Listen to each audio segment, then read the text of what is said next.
नमस्कार, मैं नियाज खान और आप देख रहे हैं न्यूज एक्सप्रेस। प्रधानमंत्री मोदी और गृह मंत्री अमित शाह के बीच दरार खड़ी हो गई। जी हां, आपने बिल्कुल ठीक सुना। मैं कह रहा हूं कि प्रधानमंत्री मोदी और गृह मंत्री अमित शाह के बीच रिश्तों में दरार आ गई है। कुछ इस तरीके के दावे किए जा रहे हैं। अब इस दावे के पीछे की हकीकत क्या है और ये दावा किस आधार पर किया जा रहा है, इसी पर हम चर्चा करेंगे। हमारे साथ चर्चा करने के लिए हमारे वरिष्ठ पत्रकार सहयोगी अमीन जी मौजूद हैं। अमीन जी, क्या इन दावों में आपको कितनी सच्चाई लग रही है और इन दावों का आधार क्या है? बिल्कुल, एक तरह से देखा जाए कि सोशल मीडिया पे और काफी जो है यूट्यूब चैनल्स और सोशल मीडिया पे अपनी बात रख के कई बड़े दिग्गज विश्लेषक CSDS के पूर्व जो है प्रोफेसर जो है ये बात कह रहे हैं। जैसे कि आप ये कहें कि क्या कहते हैं कि योगेंद्र यादव जी हैं, उनकी भी एक तरह से ये थिंकिंग है। इसके साथ ही साथ जो है टाइम्स ऑफ इंडिया के और हिंदुस्तान टाइम्स के विनोद शर्मा हैं, वो भी इस बात को अपनी बातों में ये राय रखते हैं। इसके साथ साथ कई और भी दो चार लोग हैं जो ये बात कह रहे हैं। उनका ये नहीं कहना है कि उनके बीच में दरार आ गई है। दरार से मीन्स ये है कि जब से ये CJP का आंदोलन हो रहा है तब से दोनों में मतलब कि सामंजस्य नहीं बैठ पा रहा। उसका वो तर्क दे रहे हैं 2014 से चुनाव मशीन थी और जीत ही इनका सबसे बड़ा जो है मुहर थी और जनता पे विश्वास था। और दोनों का समन्वय इतना शानदार था कि एक को चाणक्य और मोदी को जो है युवा दिलों की धड़कन, यहां तक कि लोगों के दिलों में बसने वाले बात कही जाने लगी थी। लेकिन जब से ये CJP आंदोलन हुआ है, ये आंदोलन से पहले भी ये आपने देखा होगा, दर्शक भी मेरी बात से ये सहमति जताएंगे कि सब यही कह रहे थे कि पकड़े जाएंगे, जंतर मंतर पे एक दिन हो गया, फिर इनका जो है खेला खत्म हो जाएगा। इस तरह के सोशल मीडिया पर बातें आने लगी। लेकिन किसकी रणनीति थी कि इस आंदोलन को इतना आगे बढ़ाया जाए जो उनके ही गले की फांस बन जाए, और उसका नतीजा आप धर्मेंद्र प्रधान के इस्तीफे के रूप में देखते हैं। जिस दिन ये इस्तीफा हुआ, शनिवार के दिन, उस दिन जो है राजनाथ सिंह का वो पुराना बयान जो है काफी वायरल होने लगा था कि ये इस सरकार में इस्तीफे नहीं होते।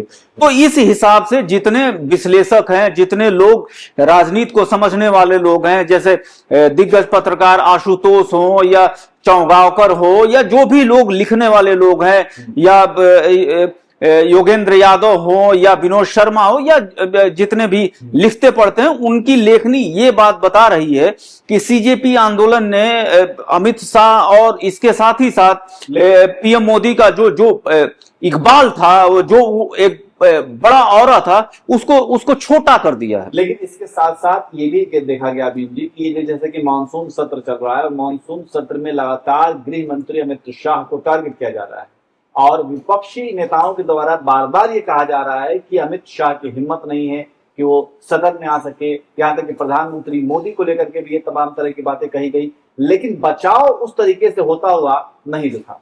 बिल्कुल, एक तरह से देखा जाए कि ये पूर्वांचल की तरफ से और बिहार से सटे हुए में एक जो है, जब भी कोई काम किया जाता है तो 10-12 लोग जो एक नारा लगाते हैं, जोर लगा के हैया।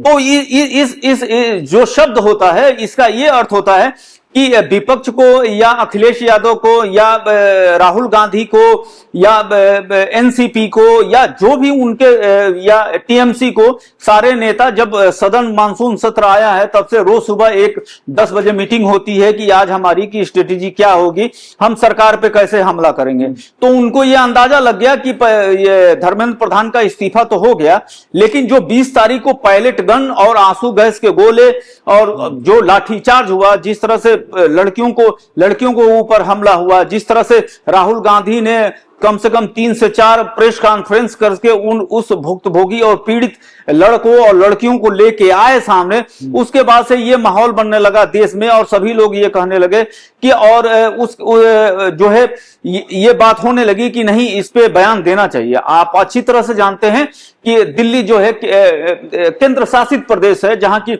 दिल्ली पुलिस की व्यवस्था जो है पूरा जो है गृह मंत्रालय के कंट्रोल में, और गृह मंत्री जो है अमित शाह हैं। तो ये सारी बातें विपक्ष कर रहा है। विपक्ष हो सकता हो ये दबाव बनाने के लिए इस तरह की बातें कर रहा हो, या मैं ये मान लूं कि अनर्गल बातें कह रहा है, तो फिर सरकार को चाहिए कि वो सरकार जवाब दे। तो सरकार जवाब देने से भी पीछे हट रही है। इसको लेके भी ये सारी चीजें कही जा रही है कि ये मीडिया का बनाया हुआ चाणक्य है, ये मीडिया का बनाया हुआ गुब्बारा है, जो एक 22 से 23 साल और 24 से 25 साल के बच्चों ने ऐसा फुग्गा मारा है कि जिसकी हालत खराब है। इसके साथ आप एक और दूसरा दबाव देखिए कि ये वही जेनजी है जिसको मतलब कि सरकार समर्थक जो है मीडिया और सरकार के यानी धर्मेंद्र प्रधान से लेकर सारे नेताओं ने उनका पूर्व बयान देखिए कि ये आतंकवादी हैं, ये कुछ नहीं है, ये ऐसे हैं वैसे हैं।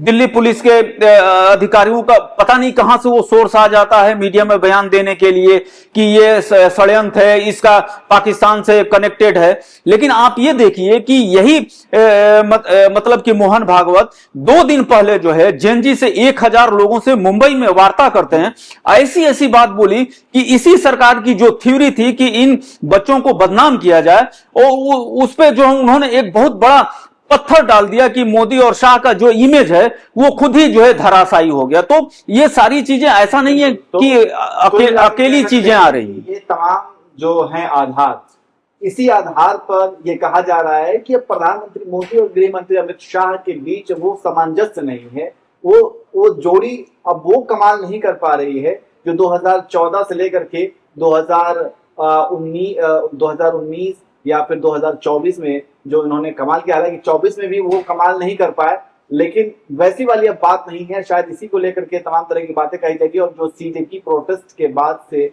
लगातार जो विपक्षी नेता सरकार को घेर रहे हैं और सत्ता पक्ष को बार बार ललकारा जा रहा है, खास करके अमित शाह को, कि वो सदन के अंदर आए, जवाब दें विपक्ष के सवालों का। लेकिन अब तक अमित शाह ने इस तरीके की कोई जवाब नहीं दिया है। और अमित शाह के पक्ष में सिर्फ एक किरण रिजिजू ने सिर्फ उनके पक्ष उनको डिफेंड किया है। तो ये तमाम अभी जो चीजें चल रही हैं, इनके आधार पर ये तमाम तरह की बातें कही जा रही हैं और लिखी जा रही हैं। वैसे आपको क्या लगता है इन बातों में, इन दावों में कितनी सच्चाई आपको लगती है? आप कमेंट करके जरूर बताएं।